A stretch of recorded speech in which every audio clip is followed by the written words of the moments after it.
Hey everyone, thanks for tuning in.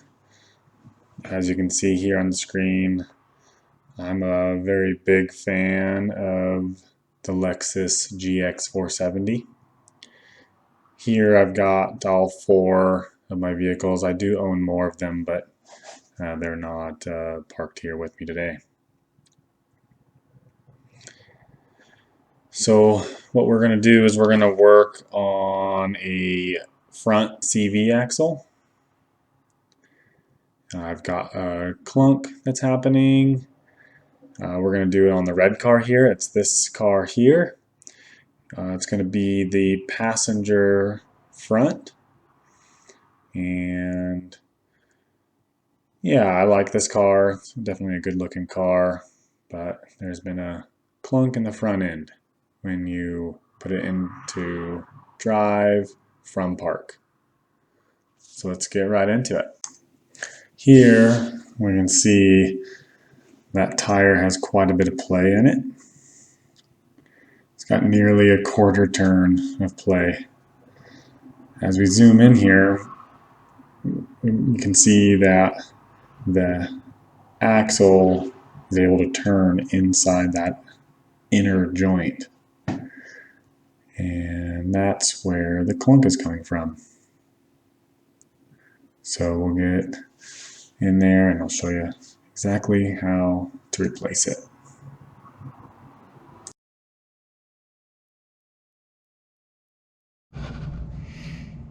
So I've got the vehicle lifted off the ground. This tire is not on the ground, and we can see how much play is in that CV axle. So step one is to remove the wheel. A 21mm socket will remove the lug nuts. If you don't have an impact wrench, then breaking them loose before you're lifting the vehicle makes it a heck of a lot easier.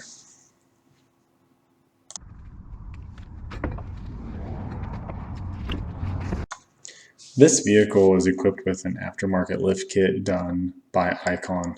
There will be a few discrepancies, mostly dealing with the upper control arm. But what we're going to end up doing is we're going to be trying to get that axle out of here.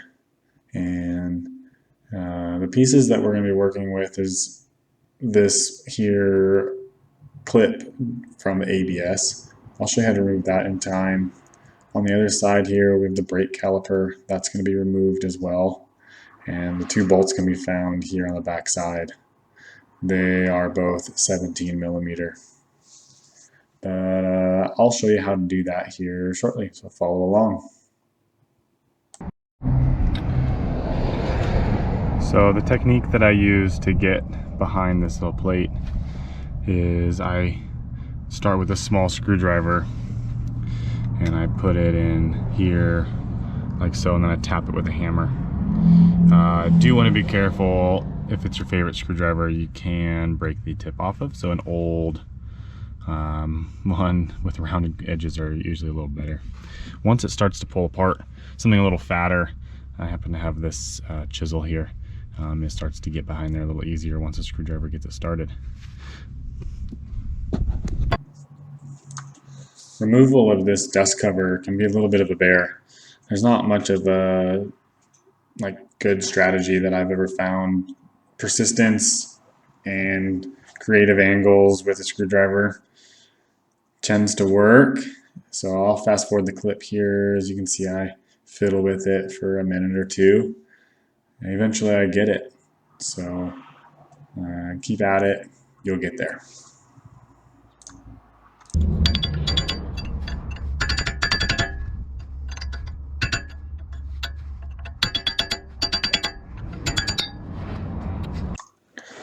Once we get that dust cover off, the next step is to pull out the cotter pin.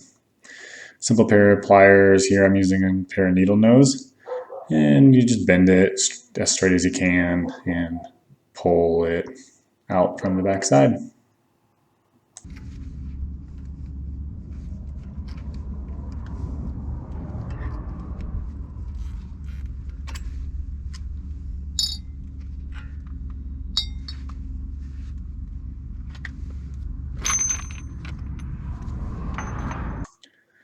Here I'm using a 35mm socket accompanied with my impact wrench. If you don't have an impact wrench, breaker bar and engaging the brakes makes pretty easy work of that.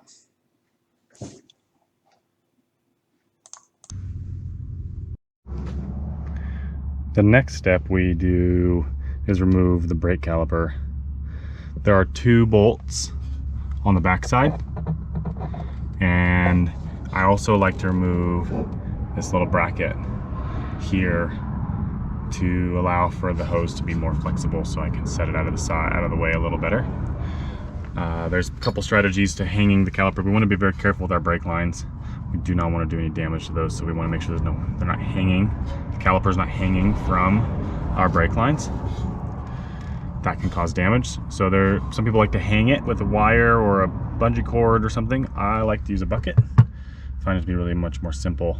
Sort of set it here gently, and it sort of hangs out the rest of the time. A 12mm socket fits the bolt here that holds the brake line bracket, and a 17mm socket fits the 2 bolts on the back side of the caliper.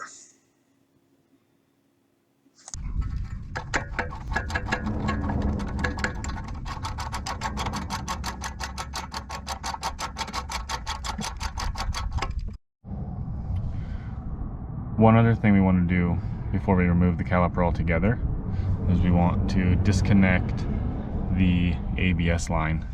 That's this line that comes around here through these couple of holders, and the plug is down here. To do that, I like to take a small screwdriver, and I like to put it right in between here like so. And that releases the little clip. And then a little bit of a wiggle here. Sometimes even a little bit of a pry from the other side. We do want to be careful we do not break this. So when we're prying, we want to pry really gently. And the plug will come right out. Now that we've released the plug, we can release these clips that hold the cord. These clips can be a little bit of a pain, but what we do is we put a screwdriver between here. We sort of pry them up. They're pretty flexible, and you just have to fight them until they come open. Then the last thing is we kind of support the brake caliper so we don't put stress on this here brake line. And then we remove our last bolt here. And then we simply swing everything out of the way, resting it on our bucket. Being mindful that our hoses are not going to take the weight, and then make sure it doesn't tip over if it gets bumped or something along those lines. Next step is to remove the caliper itself. This one's going to come off pretty easy. Sometimes they get kind of stuck in place, and what I do then is sort of strike it with a hammer from the bottom and the top, sometimes just the side, but usually just a couple of good strikes from a solid hammer will bust that loose, and then it simply just comes right off. And then we're going to take this nut off up here, and it's going to release this upper control arm. We're going to push it up out of the way. When we push this upper control arm up out of the way, we do want to be aware that our brake lines are kind of attached to it. So it may change how our brake caliper stability is. We just want to be mindful of that. Once that's out of the way, we can work on fishing the axle out of the knuckle here. Here I'm using a 21mm socket to remove the nut that holds the upper control arm in. Stock vehicles, I believe, are a 19mm.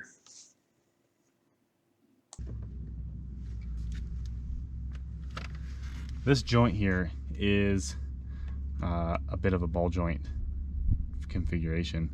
There's a couple strategies to get this off. Oftentimes a couple of strikes to the side, maybe even a gentle strike up, and then back the other way as well.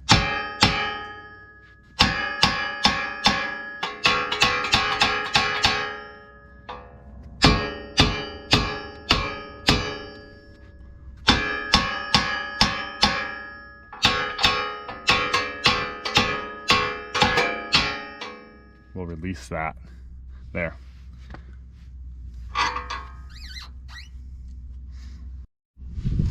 So here we sort of pry, push the axle straight out. It wants to come out, but just barely.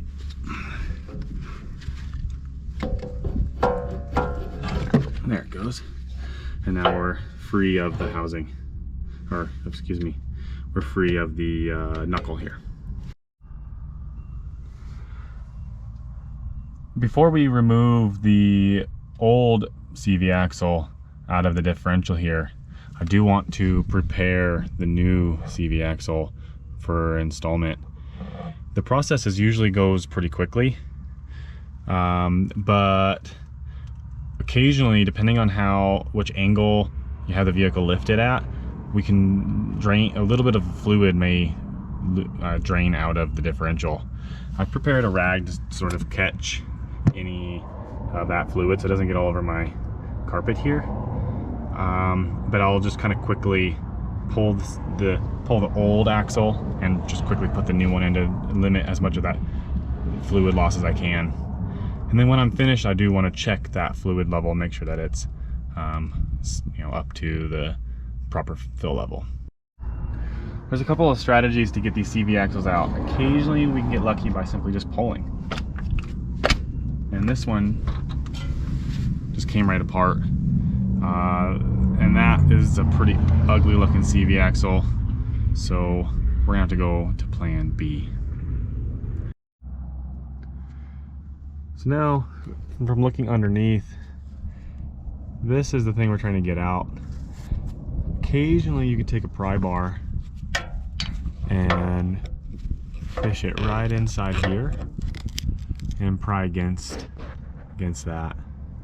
I've attempted a couple of pries on it, and I figure for the sake of the video, I'll kind of do it the long way to see if I can, make it easier for you all. This probably could be done without removing the skid plate, but I'm going to remove the skid plate anyway. There's sort of two skid plates. There's the front one and the rear one. In this case, all I have to do is remove the rear one. There's 4 bolts here. It comes out pretty easy. It's surprisingly not that heavy as well, so it works out pretty well. Using a 12mm socket, I remove the 4 bolts holding the skid plate up.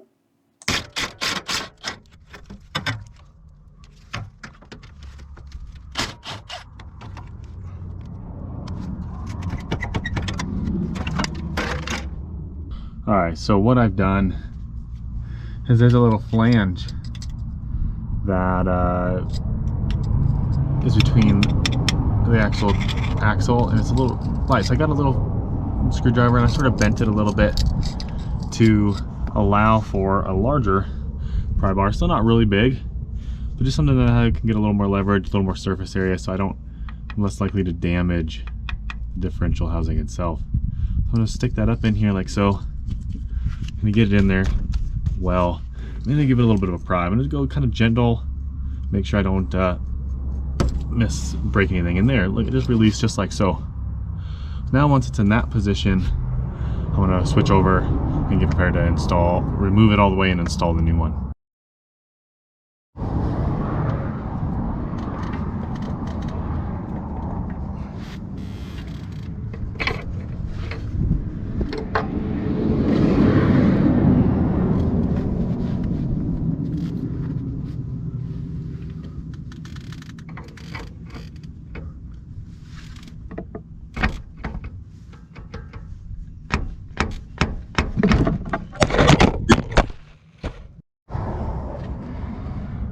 Alright, well, I dropped my camera, or I bumped it off its stand.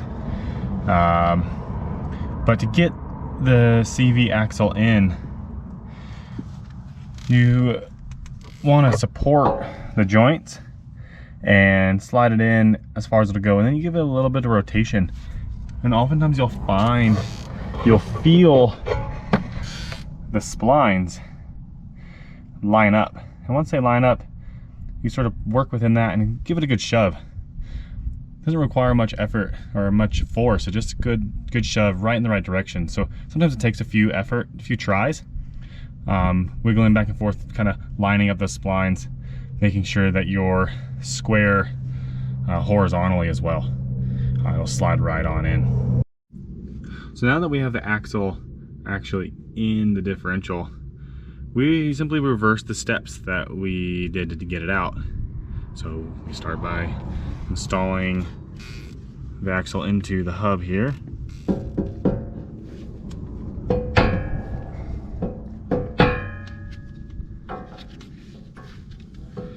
And of course we want to make sure we line those splines up before we force it through.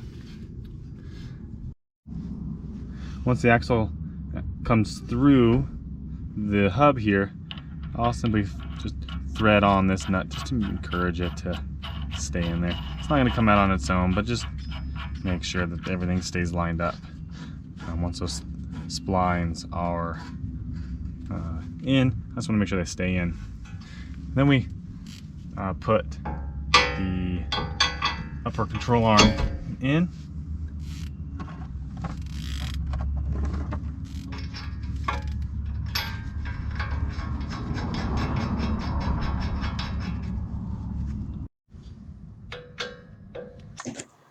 The upper control arm nut is torqued to 82 foot-pounds. Then we move on to our caliper.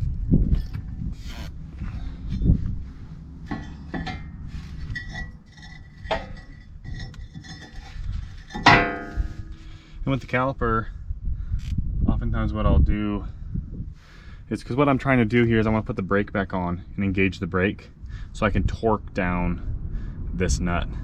But to keep the caliper stable, I'll sometimes just finger tight one of the lug nuts right on there, just to stabilize that caliper. Otherwise it sometimes moves around. And as always, when we're working with the brakes, we want to just be gentle with the lines, be mindful of what movement may kinks in the hoses. Before I install the brake caliper, I'm a big fan of thread locker. So there's many different brands, but I always like to put a little bit of thread locker on here. And I'll pre-thread lock my bolts, set them to the side, and install the caliper. When I'm installing the caliper, again, I just want to be mindful that I'm not adding any kinks to the lines.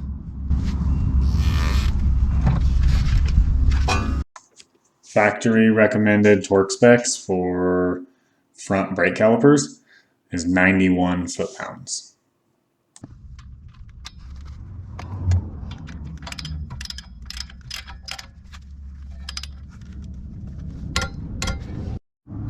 Now with the brake engaged, I'm going to use my large socket, my torque wrench, and torque this large nut here. Factory recommended torque spec is 173 foot-pounds, and again, that's a 35 millimeter socket. So then we have our cotter pin and our cotter pin holder here. So we put that cotter, there's a hole in the axle shaft here where the cotter pin goes. We line up one of the holes with the cotter pin, slide that cotter pin in, and give it a bend here.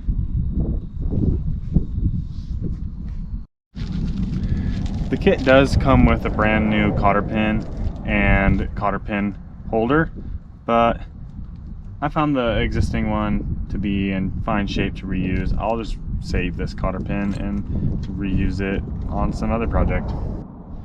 The next step is we install the dust cap. This one, the metal's not super stout, so we're tapping with a hammer. We want to be careful. We can use a rubber mallet, that kind of helps. It seems like the force it needs is just before it bends. So you want to grab your hammer, kind of get it lined up with your hands and just kind of give it light taps in sort of a circular motion. As we're doing this, we do want to be careful we don't strike the threads and damage those. Otherwise our wheel won't install properly.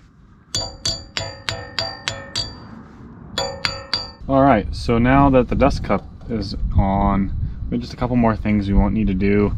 We do need to install this bracket that holds the brake line in place.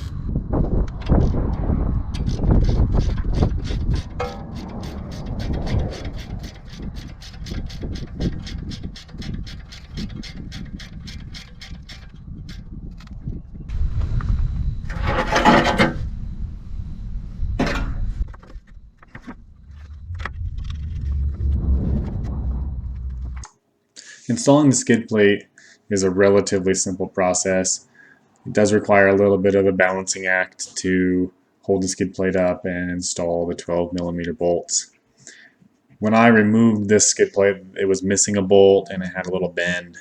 So you'll see me here tightening things down and prying with a pry bar to try to get things to line back up. But hopefully that's not going to be the case for you.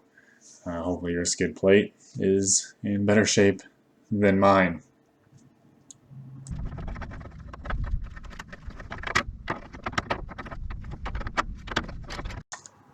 And of course, our final step is to install the tire. The lug nut on the Lexus does center the wheel on the hub, so it does require a little bit of finagling to get that first lug nut started. I like to hand tighten with the ratchet to get the lugs all snug before I set it down, and then torque the lugs. Torque specs here seem to be a point of contention. Lexus says factory torque specs is 82 foot-pounds. Many mechanics have recommended I do 100 foot-pounds, so you can see me doing that here.